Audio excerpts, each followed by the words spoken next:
Donc comme toujours, au début de chaque chapitre, je ferai des rappels pour le chapitre précédent. Donc le chapitre précédent c'était consacré pour l'inversion de contrôle. Donc nous avons vu une vue détaillée de l'inversion de contrôle, les avantages, comment l'implémenter sur Spring. Ensuite, nous avons mis en place une application sans inversion de contrôle. Je vous ai montré les inconvénients. Voilà. Et après, donc, on a appliqué l'inversion de contrôle proposée par Spring en utilisant le conteneur de Spring pour réaliser la même application. Et nous avons aussi remarqué la différence entre les deux, les avantages qui nous a fourni l'inversion de contrôle. Ce chapitre-là, il sera consacré à l'autre base de Spring qui est l'injection de dépendance. Très bien.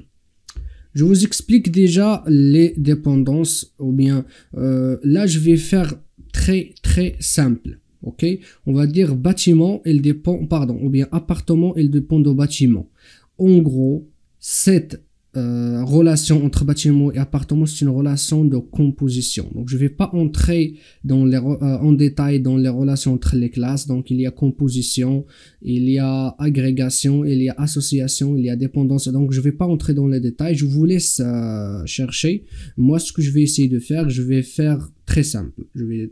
Voilà. Donc, l'injection de dépendance, elle va gérer ce besoin-là. Très bien. On va définir l'injection de dépendance. Donc, je vous ai dit les dépendances. En fait, les dépendances entre quoi et quoi? C'est simple. Les dépendances entre nos objets. Très bien. Ça, c'est clair. L'injection. Donc, l'injection, donc le verbe injecter. Donc, injecter un objet dans un autre objet. Ici, on regroupe les deux. On va voir permettre, donc au framework bien sûr, de connecter des objets entre eux. Voilà.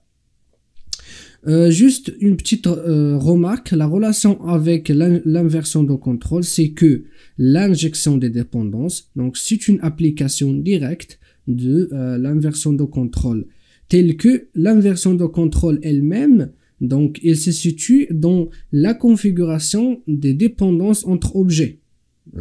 Voilà, vous allez comprendre tout cela en détail. Donc très bien, ça veut dire quoi? Ça veut dire donner aussi le contrôle au framework pour qu'il gère les dépendances entre nos objets. Très bien. Donc c'est ça en général l'injection de dépendance.